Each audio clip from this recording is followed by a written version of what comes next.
Right, there we go.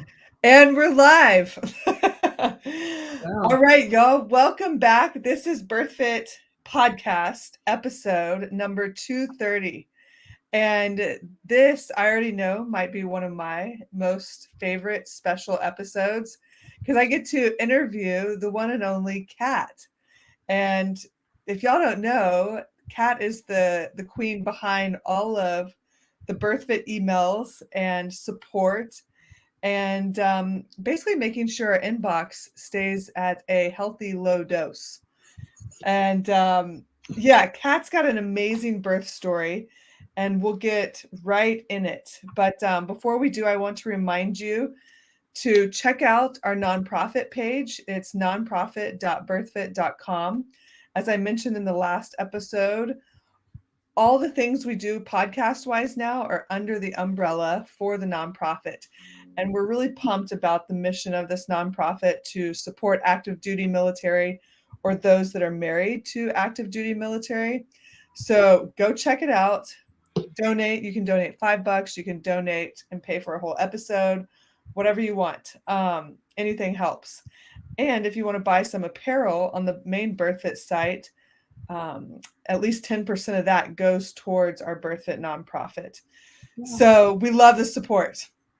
Anyways, let's dive in. Kat, I'm stoked to see you. And like you look beautiful. You're still glowing. So yeah, so let's dive in. Let's tell everybody a little bit who you are, what you do, how you show up in this world, and then we're going to dive right into your birth story. So I am, like Lindsay said, I'm the admin for BirthFit, and actually own my own company that does virtual assistant services for multiple other companies. What's it called? Chartered Creatives. We're a little bit on a pause of taking new clients, but hopefully 2024 we'll be rolling into taking on new clients. But yeah. And first and foremost, my job is being a mother and a wife. It's the most fruitful job. It's the hardest one too. So my husband is Roth, and I have 3 beautiful daughters and 2 very patient dogs. So we're just living our life up here in Montana and enjoying all the things. So what are your dogs, boys or girls? I have 1 boy. 1 girl. So my poor husband, his life is filled with women. Yeah, for sure. Now. So I want to back up a little bit. If you're listening to this episode or watching this episode, you know we're going to get into Kat's twin Freebirth, which is wild to even say out loud. But what has been your experience with birth, even prior to your first kid? Like, how did you get into wanting to know more, wanting to learn more? What drew you down the rabbit hole? Yeah, it was so funny. I never thought I was going to have kids. I was just like single and like, let's just live life and travel. And yeah. I was a CrossFit trainer in Denver, Colorado, and we had a lot of pregnant women coming through our doors. At one point, we had 9 pregnant women, and I didn't know how to train them. So insert BirthFit. And we took a BirthFit coach seminar with Leah and Jess. And when we did the heart-to-heart, hands-on hearts, Hannah was my partner.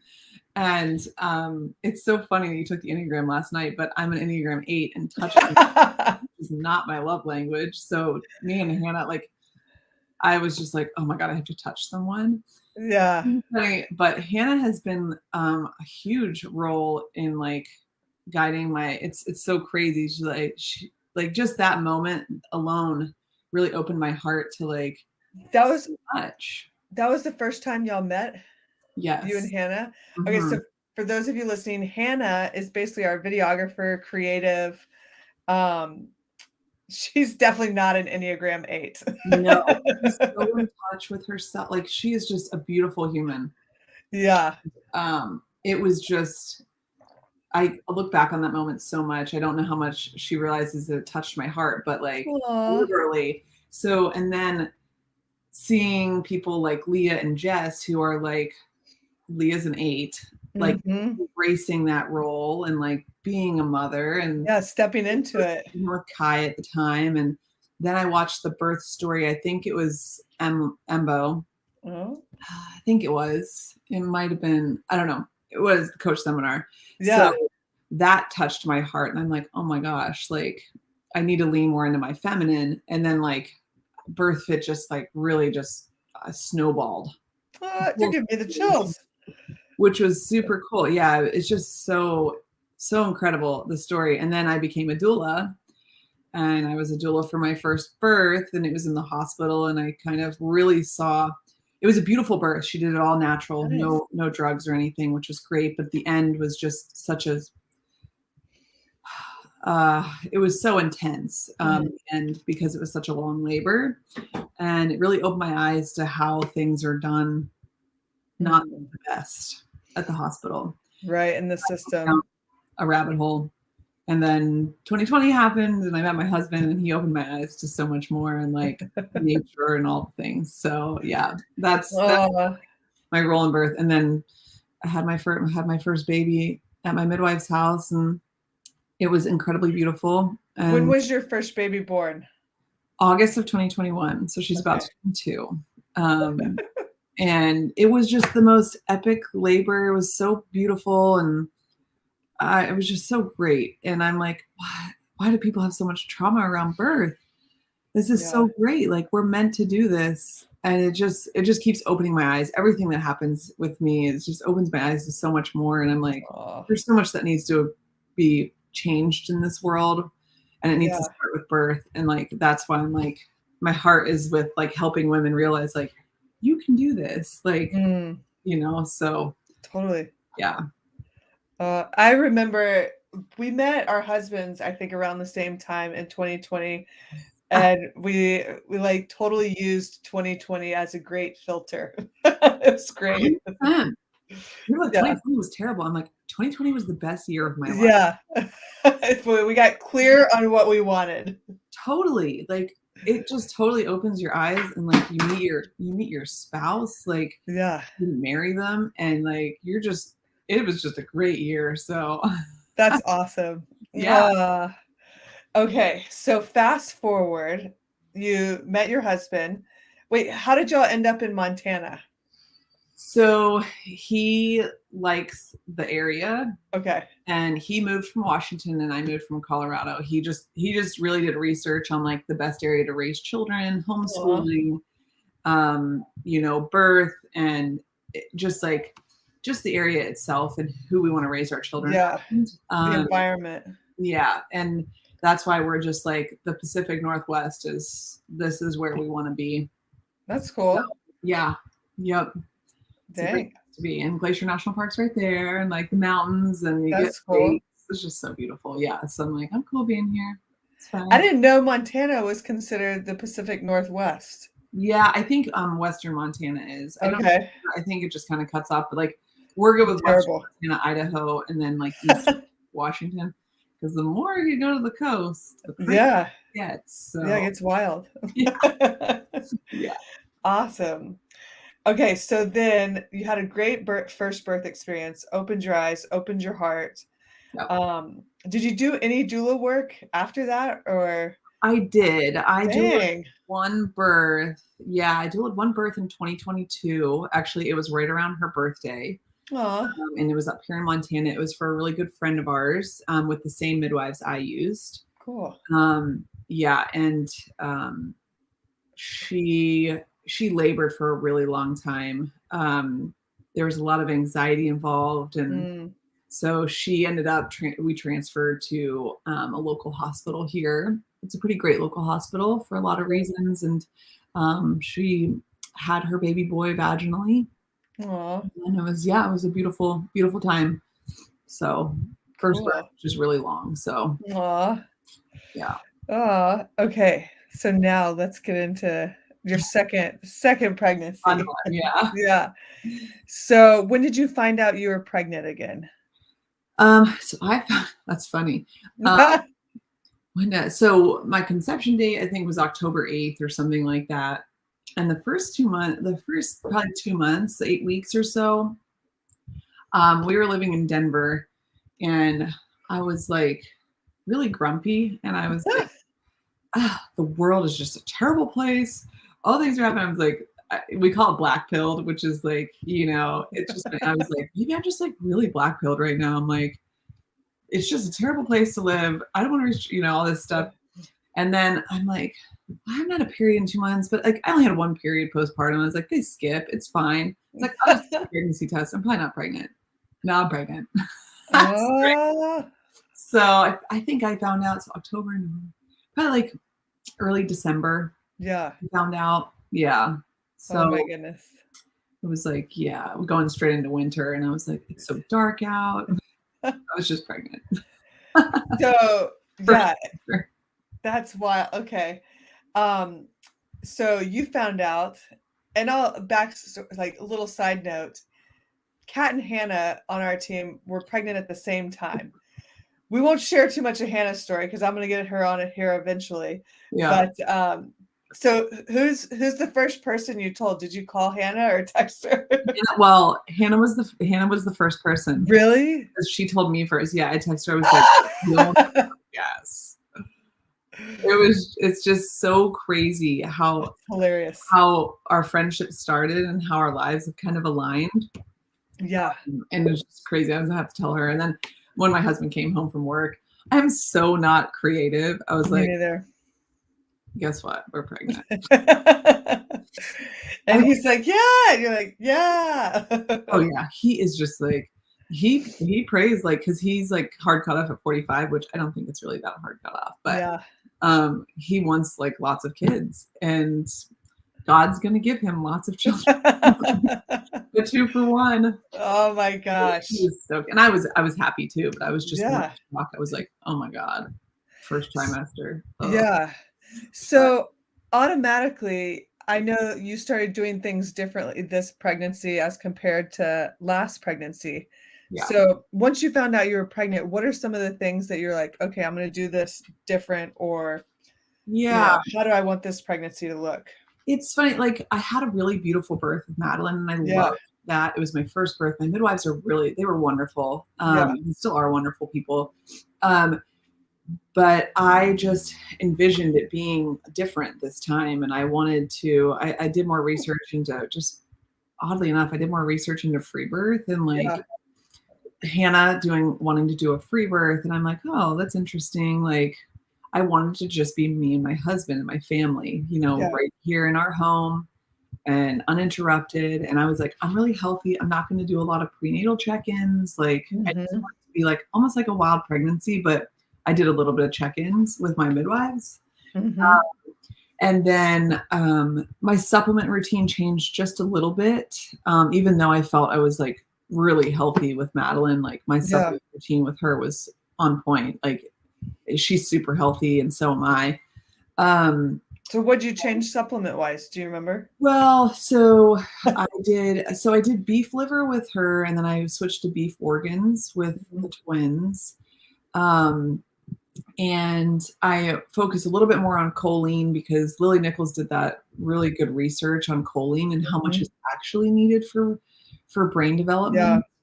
One thing I didn't change is the amount of butter that I eat. I eat a ton of butter. Same. Yeah. We call Madeline our butter baby. She'll literally just scoop it with her hand, and I eat so much butter. I told my husband's like, if you eat a stick of Kerrygold a day, I'll allow you to name our kid Kerrygold. But no, we didn't do that. So I really focused on just eating nourishing foods. And I tried exercising. I didn't exercise nearly as much as I did with Madeline, but I think once I found out it was twins, I was like, that makes sense. I was like, in hindsight, everything makes sense now from my pregnancy. Now that I know it was twins. But I like listened to my body more. I napped more. And I tried to stay low stress, but I was in Denver, so the stress was naturally just a little bit higher. And you were in Denver for his work, right? Yeah, we were in Denver for his work. So we were there the majority of the pregnancy. I was only back here for my first prenatal visit in December because we had vacation, and then the last 6 weeks of my pregnancy. Okay. So Wow. It's like we're not having children in Colorado. It just works out perfectly. It always does. He's Yeah, off work and he's here, and it's great. that's So, awesome. yeah. Okay, so fast forward, you go through your pregnancy in Denver. You're listening to your body more, you're nourishing your body. You've got Madeline, who's basically 1.5. Yeah. Do you feel like, and I feel like you've said this a few times, but you're like, having a toddler or having a kiddo, definitely zaps you of energy. Do you think, you know, since you didn't know it was twins, you're like, okay, I'm so tired because I have this Yeah. first kiddo. Yeah, I tell people I am like the weakest person ever. Like I really was so much stronger than Madeline. Like, why am I so weak this pregnancy? I'm like, I can't work out. Like I take naps. I just thought Yeah. it was just being so weak. This is like the Enneagram 8 in me. I'm like, I'm such a weak person, Kathleen. But then it all really makes sense now. I'm like, I'm not weak. I had twins. Like I had literally 50 pounds of belly. Yeah, when you look back at the videos you made, we're like, holy hell, there's a lot of belly there. There's a lot of belly there for as Yeah. early as I was, but everybody's like, "Oh, that's just the second pregnancy." I'm like, "Is it though?"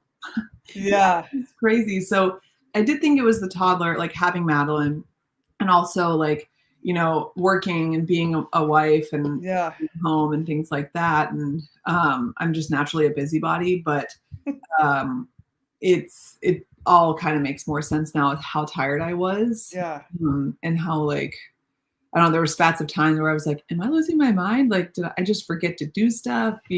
So yeah, it definitely made more sense as I learned that it was twins. Dang. Okay. Okay.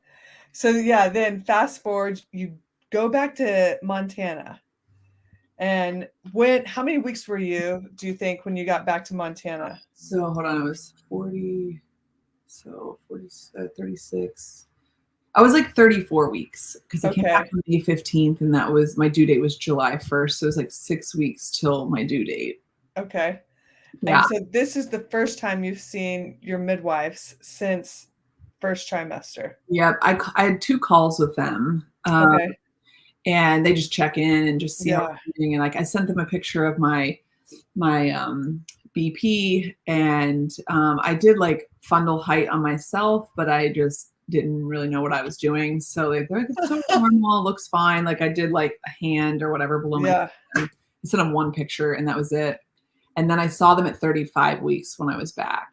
So, Okay. And how was that? oh, it was great. They just did. They did measurements, and I was 34. I was 35. They measured me, and I don't like knowing my weight in pregnancy because of the years of fitness. It gets in my head. Growing up in America as a female, yes. Exactly. So I'm like, I don't need to know. I don't care. I gained 26 with Madeline, and I said, if there's something completely crazy, then tell me. But otherwise, I don't want to know. So I didn't know my weight at the time, and before I came back though, when I had the call with them, I was like, hey, I've been listening to a lot of Birthing Instincts. Like, I just don't want you guys doing any palpitations or measurements when I get back. Cause if it's twins, I don't want to know. If it's breech, I don't want to know. I just want to deliver as is. Yeah. And they're like, well, we have a lot of time. Let's talk about it when you get back. I'm like, okay, and then when I get back, I'm like, this is what I want to do. Like, they're like, you're not carrying twins, so I doubt you have twins. And if you didn't have a breech baby the first time, it's very unlikely that you'll have a breech baby the second time. And I'm like, okay, if you don't think I'm having twins, then we'll just go about the normal thing. Yeah. Let them palpitate and all that stuff. And no one caught twins at 35 weeks. And then I think my next appointment was right around 37 weeks. No one caught it at 37. And then 38 plus 4, or 38 plus 4 is when that's when there were twins in there. Yeah. So yeah, tell me about that appointment. So that appointment, so the 37-week appointment, they come to my house. Right.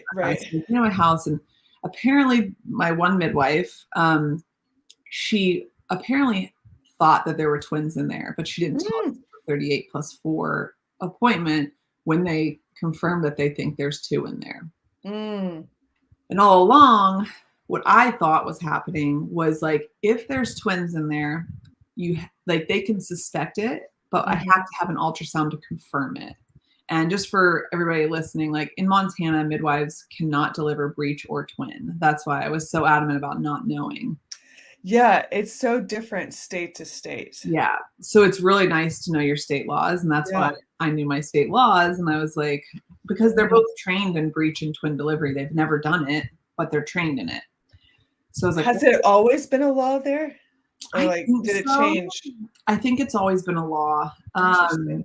Yeah, it's funny that they have that such a strict law, but if you go to 42 weeks here, all they have to do is call and consult with an OB, and that's it. Oh, You can go wow. past 42 weeks with your midwives. Like, come on, Interesting. Montana, pick it, Yeah. you know. Yeah. But so at my 38 plus 4, Okay. they felt and said that they suspect twins, both of them. And then the midwife who felt me at 37 weeks, she was like, yeah, I kind of suspected it then, but didn't want to say anything. And I'm like, I wish you would have said something. Yeah. Everything happens the way it happens. It's totally Totally. fine.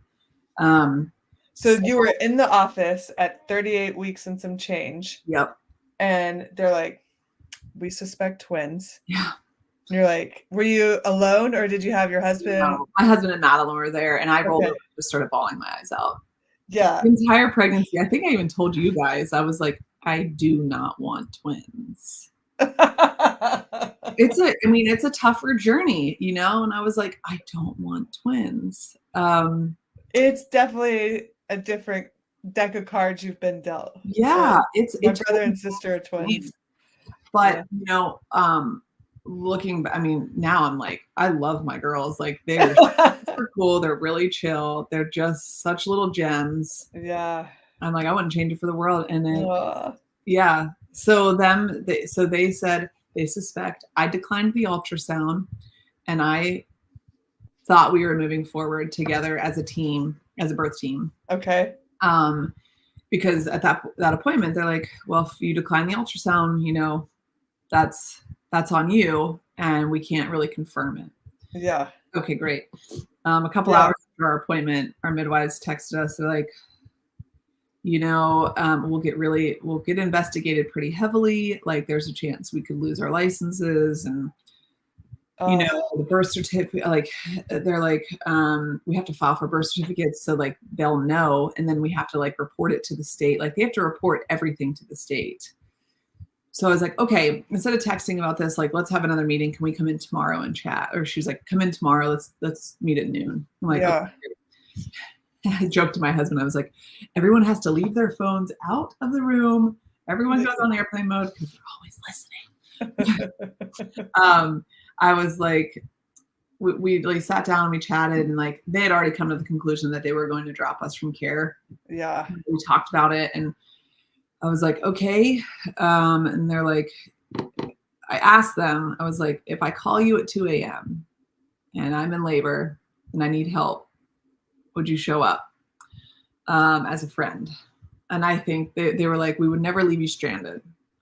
So we left it at that. I was like, okay, maybe they'll show up if we need them. And, you know, but they texted later and they were like, we just don't feel comfortable with that. We're willing to do your postpartum care at 8 hours postpartum. So they wouldn't even come immediately after the birth.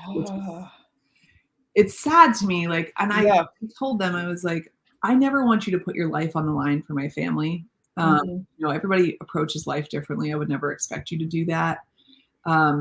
It was just really hard with how all of it kind of happened. I know they had to do it, but just like, you know, thinking I'm going to have care with them, and then they drop us, and then they send us a certified letter saying they drop us. It just seemed, I don't know. It's very like, I don't know. I'm not good with words, but like bureaucratic or yeah, their hands like are tied. Yes, their license was the priority over the care for this woman. Right. And it's someone who I've become so vulnerable with, and my personality type is I don't become vulnerable with a lot of people. And I was very vulnerable with them. And I don't feel like they took advantage of it, but it just like, it sucks because I want to push back on the system so bad. So I want others to push back on the system so bad. Yeah. And there's just a couple of things like that were said. And that were done that I think could have been done a little differently. Yeah. But we all make mistakes, and I know they love us, and I know they love my children, and I know they wanted to be there, but I just think they couldn't risk it because there's a lot of other mothers out there that they are destined to help. Right. So, and it's like, I'm all for, having standards, which a license puts that up there. Like midwives stay to a standard. But when their hands are so tied that they can't make good decisions right to help women, that's where I have a really hard time, because like, for me, I'm really healthy. I have no pre-existing conditions. That's what I was thinking. I'm the perfect candidate for a twin home birth, honestly. Absolutely. If one was breech. Like it would have been perfectly fine. Yeah. So it's like, it takes like the ability for the midwife to make conscious decisions out of the equation, like allowing them to support women. And it was just sad to me. So I think it was just hard on everybody's part. Yeah. It's disappointing, sad. Yeah. Just like, such a letdown. Yeah. And it almost like pulls them into the system. And I hate the system so much. So yeah. And I know if you've gone through that, other women have gone through similar situations in other states, Yeah, everywhere. Everywhere. It's like, as soon as you get that twin diagnosis, they're like, hospital. Yeah. Really high risk. Like, I did so much research in the 13 days between dropped and the birth. And I reached out to random women on Facebook and Instagram, and I was like, hey, got your PhD in twins. Freebirth. Yeah. I'm like, tell me about your free birth with twins. They're like, it was the most epic experience. Like, home was the best. I made it to 40 weeks. Like, undisturbed twins is not high risk. Right. When we disturb it is when it becomes high risk. Yeah. Like with any pregnancy, it's like when we interfere, then we start messing with God's plan. Totally. Yeah. So at 38 plus 4, we were just like a little bit of a scramble. Yeah. So, okay, they dropped you, y'all go home. Are you like, your husband, you're like, holy shit, what do we do? Yeah. Well, it was y'all freaking out. We're like, not really. Like we didn't give the hospital an option. Like we were not doing the hospital. Yeah. So we decided actually, we didn't do any ultrasounds or anything during the pregnancy. So we were like, okay, I did a little research into, twin births, like what types of twins and things like that. And like, which one's a little bit higher risk, So I was like, okay, if we're going to free birth, I just want to know what's in there and what to expect coming out. And like a little bit of the placement. So we had our midwives order us an ultrasound, and we went and got an ultrasound at exactly 39 weeks. And the tech was like, I've never done an ultrasound this late in pregnancy. She was like, I'm just impressed that you don't even know that you have twins in there. But so we confirmed that it was we're pretty sure it was a die pregnancy. So that means 2 separate sacs, 2 separate placentas. And the placentas were actually fused together. It was huge. And we didn't know the gender still at the time, because at that late, it's really hard for them to find out gender. And I was like, good, we don't want to know anyways. But by that point, they were both head down. So it's like best case scenario. Yeah, it was best case scenario, no joke. So one baby's head was like almost in the pelvis, and one was kind of off to the side, and it was perfect. So I was like, all right, free birth, this is what we're doing. And I think that day we had a midwife who had actually come and checked on us. She's a non-practicing midwife. She had been out of it for 6 years. She came over the night we got dropped, actually, and she was like, I just want to confirm for you guys that it's twins, because a lot of times it's misdiagnosed. So she confirmed that it was 2 heartbeats. And then we got the ultrasound, but she texted us again, and she was like, God spoke to me, and he wants me to help you guys. He wants me to like be there for your birth. And I'm like, oh my gosh, this is amazing. So it's her. And then she had another midwife that wanted to come who's done twin home births. And it was great. We were like, So my husband drove up to Eureka, which is an hour north, picked up some of the supplies from the other midwife just in case we were to go into labor that night. And on his drive back down, the midwife called us and she was like, I'm having anxiety attacks.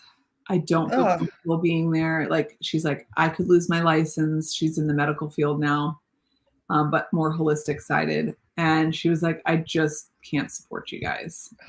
Uh, I know. so it's like a roller coaster of emotions. Oh my in gosh. like it 2 was days. insane. Yeah, I was like, oh, but I'm like sitting there. I'm like, I'm not worried about the birth, which is, I'm like, okay, something's, something's going on. I'm like, I'm not worried. So like, and one of my friends who is like a guiding light for me, she was like, I think God's just telling you to stop searching around for things. Like, you want to birth with just your husband. Like, you've said this the whole pregnancy. You read a free birth book and you weren't going to free birth. Just do it. Just stop searching.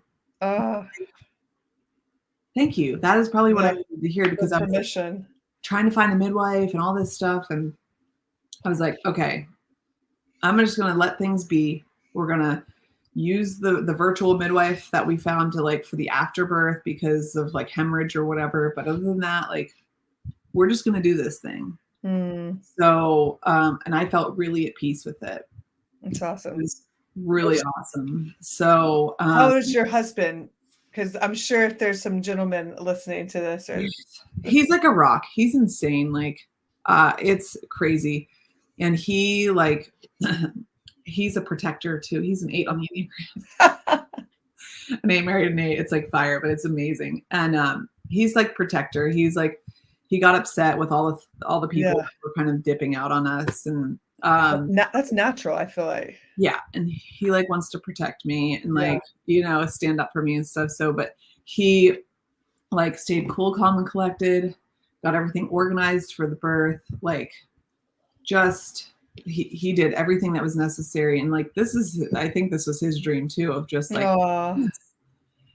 he's like, we don't need professionals. We just need it to be us. And we got this. It's really funny. When we first met, he told me a story about some people that he knew who free birthed all of their children. And he was like, that's just so epic of that woman. And I'm like, I don't know if I'll ever do that. And 3 years later, here we are, and I'm free birthing twins. It's crazy how it comes full circle. Yeah. So how was the birth? When did everything start? It was incredible. So it started right at my breaking point. I was emotional at 40 plus 3. I was super emotional that day. And I was like, wait, time out. How many weeks were you with Madeline? I was 39 plus 2 with Madeline. So you've already gone over your previous pregnancy and length with twins. 40 plus 4. 40 plus 3. Yeah, 40 plus 3. So now you're having an emotional breakdown. I'm having an emotional breakdown. I like cried in the shower. And I'm like not a super emotional person, but like it was emotional for sure. And because I gained 50 plus pounds and it was all in my belly and my pelvis was just getting rocked. And I was tired. Sleep was not the best. And having a toddler, she wants to climb on me, it was just a lot. So I was just like, and it was 4th of July, and normally we're back in South Carolina, like with my family celebrating, watching fireworks, so it was just like my family and all that stuff. So my friends invited us over to go watch fireworks, and I was like, I don't want to leave the house. So we're just gonna go. We're gonna go. And I said, if God doesn't want me going, he'll just break my water. And I never knowingly knew my water broke with Madeline, so I don't know what it feels like. But I go to the bathroom right before we're about to leave, and my water breaks. No. Either I peed my pants or my water broke. And I was like, all right, my water broke. I tried walking around and I couldn't. So I was just like, oh, this is weird. Guess we're not going to go. And it just like flew from there. It was so fast. So around 7:30 p.m. on July 4th, my water broke. And I had probably 30 to 40 minutes of like contractions outside of the water. And it moved really quickly. Like immediately I was almost at like 2-minute break, 1-minute contractions. And they were intense, but like I was taught, like, I had to obviously talk to my daughter while I was doing this and stuff. And I was like groaning. And then my husband was like working at getting the tub filled up, and we texted our friend Lauren, who was going to come over. She was at Madeline's birth, and she's had 5 home births of her own. And I was like, oh, she might not have to come that fast. So Roth was like, hey, just kind of make your way over here if you can. She lives like 20 minutes away. And after he hung up, I was timing my contractions. I texted her. I was like, you might just want to come right now. So she like hustled over. And as she was coming in, I was like working my way to the tub.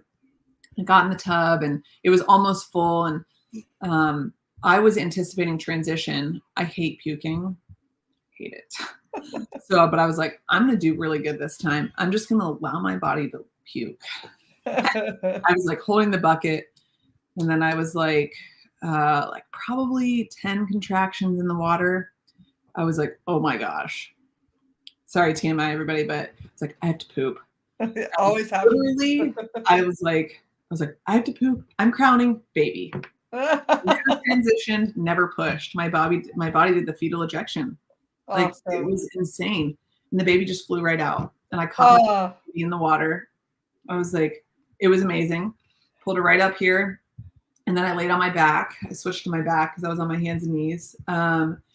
And she perked up just fine, still connected to the cord. And 9 minutes later, my second baby came into the world exactly the same way. Flew right out. By that point, I had my husband in the water. I said this on the post that I made on Instagram, but like, he is a king. He got in the water with everything that was in the water. So I'll just leave that for what it's worth. But he, no hesitation, shorts off in his boxers in the water. He was holding baby 1, helping me hold baby 1.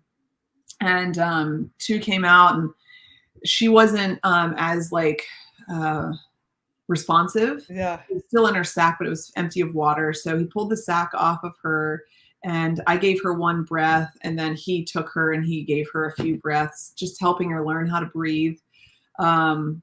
And it gives me chills to this day, like thinking about, he breathed life into her. Like, he helped her come to, and like, I think they'll always have a super deep connection because of that. And it's just like, it brings tears to my eyes because it's just cool that like he was able to like resuscitate her, like not resuscitate her, but like give life to her. Just support her. Such a deep way. Yeah. And it wasn't just me. It kind of proves that like, fathers play such an important role in the birth process and everything. So, but she perked right up, and she's, just a beautiful baby now. But they stayed on the cord for, I think, like 10 to 20 minutes. It was just hard, like managing me in the water and the babies in the water here. And it was just, 2 is so hard. Your like hands are full. Yeah, I'm like, what do I do? And our friend Lauren, she's doing this with her like 8-month-old strapped to her back, and my husband's in the water, and Madeline's just sitting there on the stool watching it all. And there's more kids than adults there. Yeah, and there's like, fireworks going off outside. It's just like incredible. So about 20 minutes after, we ended up clamping the cords, and my placenta only came out like 2/3 of the way. So I had to stay in the water. And so Lauren took both of the babies. She actually clamped the cords, which is really cool. She took both of the babies, got them like wrapped up, and took care of Madeline. And we had to wait like a little bit of time for my placenta to come out, which is weird, but my body stopped contracting, apparently needed a rest. So we called the midwife, and she was on FaceTime with us. And she was like, okay, when she does contract, Roth, just like twist the placenta. It looks like it's almost out anyways. You just do a little twist and it'll like pop right out. And that's exactly what happened. So. And this was the virtual midwife. Yeah. Her name is Heather Baker. She wrote the book, Birth on Your Own Terms, and it's a free birth book. Awesome. And that's the book that I read during my pregnancy, oddly enough. Just crazy, but she's incredible. She's so empowering. She kind of set me over the edge of feeling confident in doing the free birth. I have to give her a little shout out. She's really amazing. She was like, you're meant to do this. Like, you're going to be totally fine. Like, you're perfect for this. Like, just trust your body, and this is what happens afterwards, and this is what we'll do if you start to hemorrhage or anything like that. And we use no medical stuff, even though we had a guardian angel send us the stuff to help hemorrhage, unnamed, but we had that on hand just in case. Yeah. But outside of that, we had womb syringe and Angelica, or I don't know how to say it. I think it's Angelica, but womb syringe, we took quite a bit of that, and that helped a ton. And then we flipped the couch around, and my husband and Lauren lifted me out of the tub because I couldn't walk at the time, and just put me on the couch, and that's where I stayed till 11 a.m. the next day. Oh, yeah, it was super powerful. And my husband that night emptied the tub. Like he hustled. Oh my gosh. Yeah. Bowl by bowl into the Oh my gosh. Yeah. I was like, you're amazing. So wow. Kat, that story is incredible. It's so powerful. It was so fast. So hour and 45 minutes from start to finish. With twins. Yeah. And like I actually mentally prepared for a really fast labor, because like most twin births are pretty fast. Natural twin births are pretty fast. And I was like, okay, I think my body's super efficient. I think we're gonna have a fast labor. And that's exactly what it was. Like I wanted to video it, but like literally we had no time. Birth. So my midwife, thankfully, she got like a couple aftermath pictures, like screenshots. Oh, that's cool.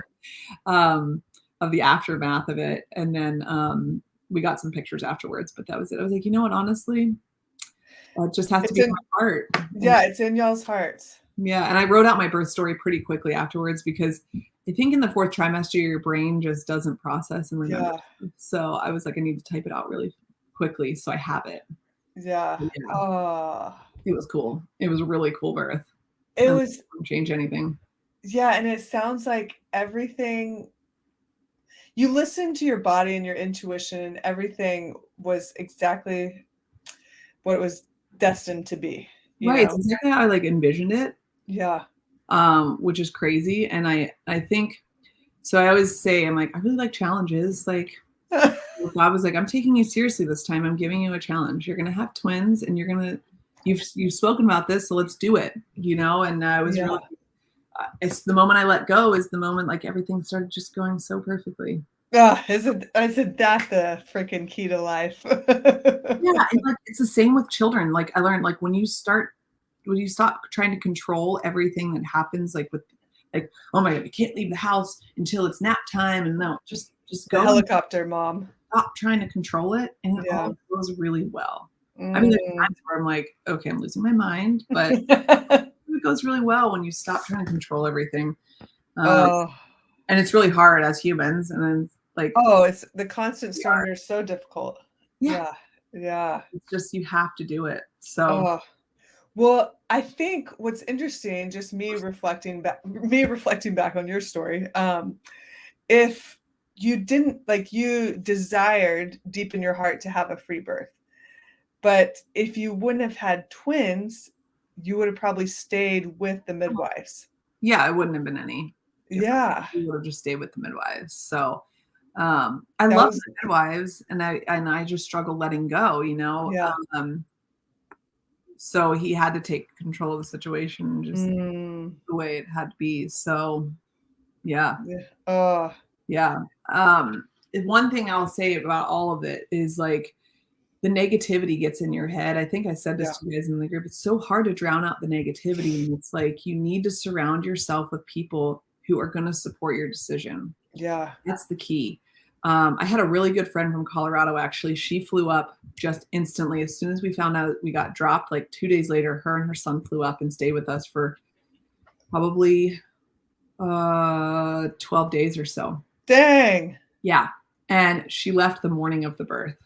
Oh, was she like, what the heck? I know. Her husband came up and he drove up, so she drove back with him. But like, she was a huge catalyst. Like her, Heather, you guys, my sister, my parents probably would have been a little trepidatious, but like they always support, and like Roth's parents were super supportive.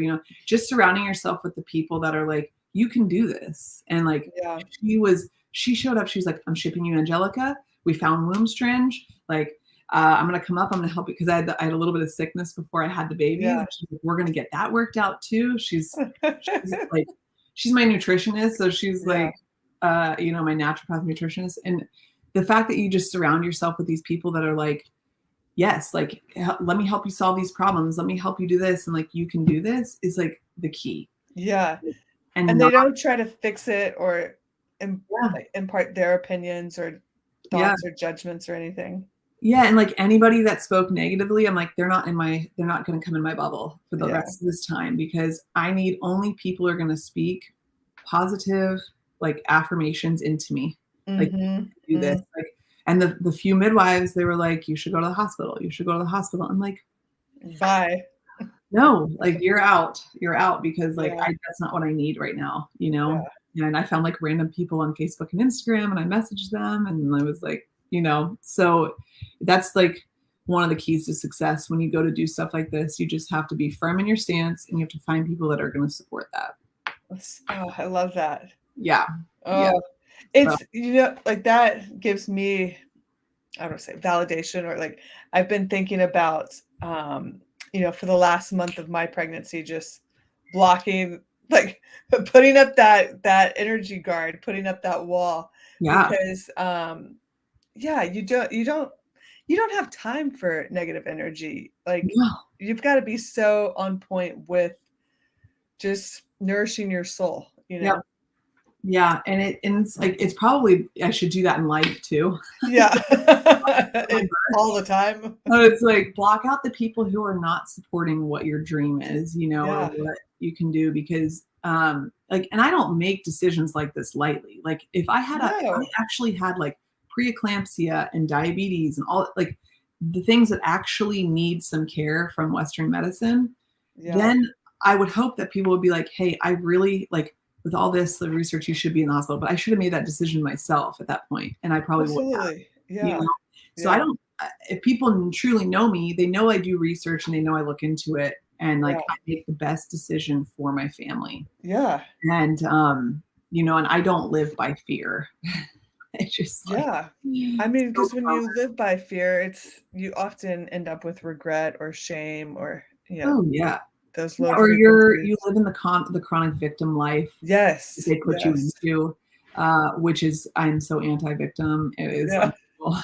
Like, so it's just, Yeah. I want to take full responsibility for every decision I make, so I don't make them lightly. Yeah. So it's you just have to get the people in the corner that know you and know that that's how you are. So Yeah, absolutely. yeah, Oh, okay. So it's been 3 weeks.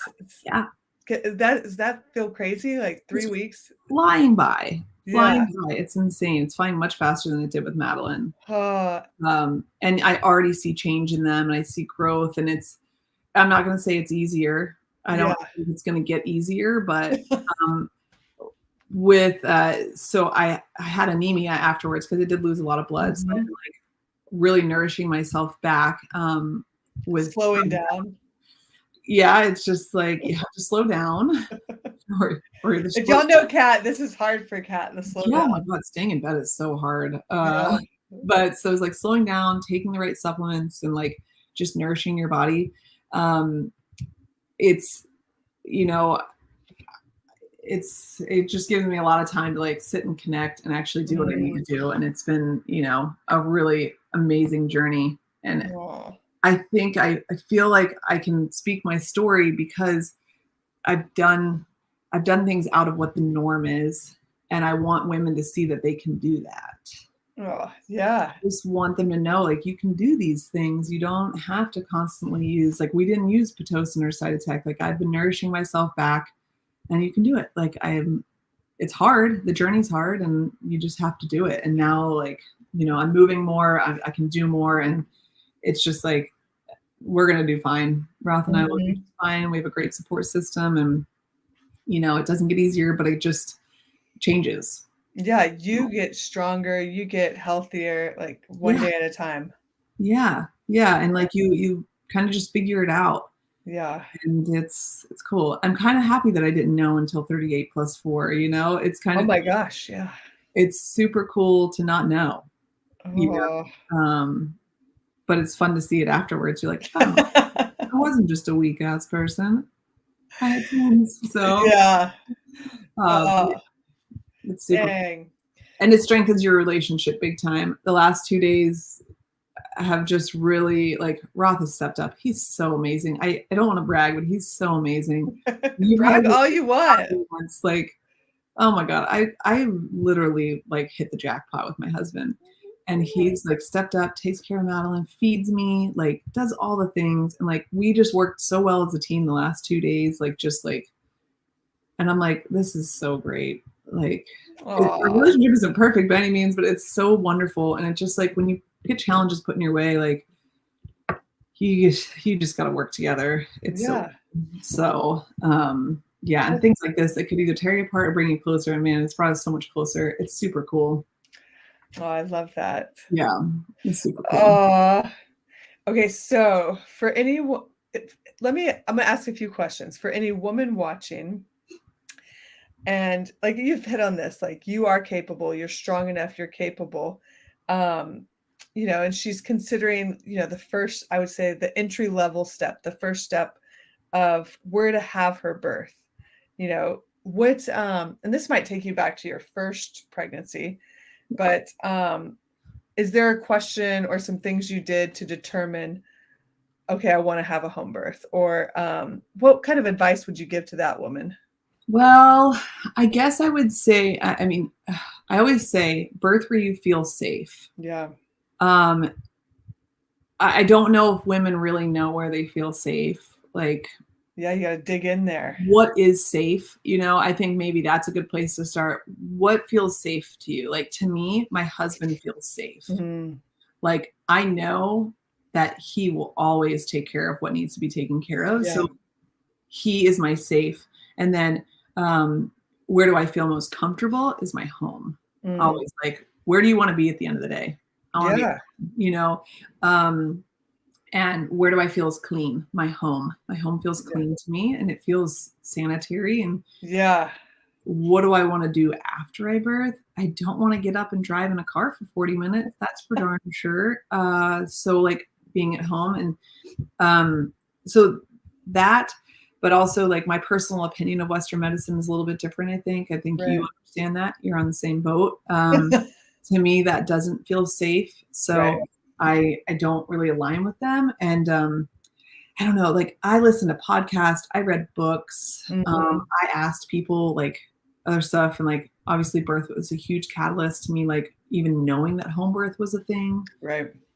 So I just say, read books, do research, and then like be open-minded. Yeah. Like be open-minded to other options besides the hospital, you know? Yeah. That would be my thing. But again, do where it feels safe to you. That's and awesome. Then do your due diligence to like learn about procedures, processes, and things like that. Because there's a lot of things that happen at both places. Yeah, totally. So what about if a woman is trying to decide between a free birth and a home birth or birth center? You know, maybe she's had, I mean, heck, I've met actually a few women that did their first pregnancy as a free birth, but you know, more times than not, it happens on their first, second, or third pregnancy. They're like, "Oh, I know what to expect. I'm ready to do this." Yeah, I love when they're like, "My first birth, I'm just going to do it in the hospital." Yeah, ooh, that's the tough one. You should do the home birth first. yeah. So between home birth and free birth, I think every woman could free birth. Yeah. But there's some things that I would say maybe look at, like, how's your anxiety in general day-to-day life? Do you live at a more anxious level? Are you like, I just want to meet the baby.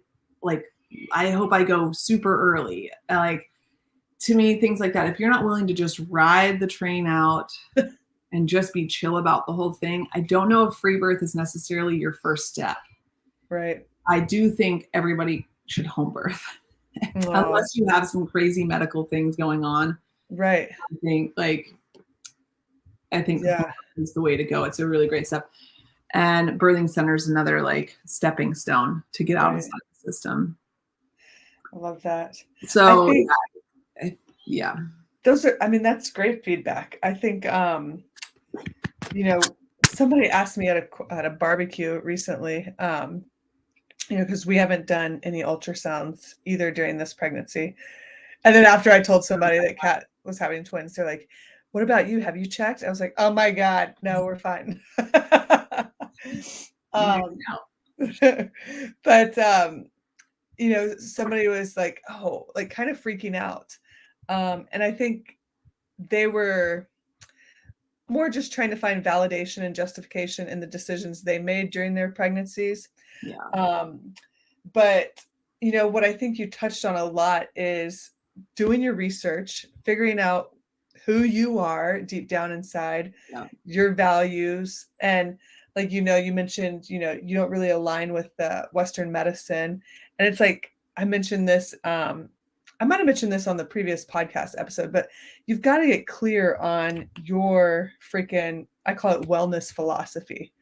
And that's kind of where you make your choices from. It sounds like y'all, you're not ignorant about things, or you're like, okay, if this goes this way, then we can handle it. Or if this goes this way, we can handle it. Yeah. And I think that's, a lot of the times I see couples or women make a choice for the hospital or Western medicine, and nothing, like, super grateful we have Western medicine, but they're making that choice because, and I say in quotations, it's safer, but is it really safer? Like, how so? Because safety is an illusion. It's totally. It's wild. And for me, I definitely feel safer at home. You definitely feel safer at home. So yeah, figuring out who you are on a soul level is so important. Yeah, it's something I've done over the course of like the last probably, I'm gonna say 7 years ish. Yeah. Like I mentioned the Enneagram a few times, but that kind of that started my like searching into who I am as a person. Yeah. And like knowing my personality, knowing my husband's personality, and I don't think it's the end all be all, but it is an eye opener.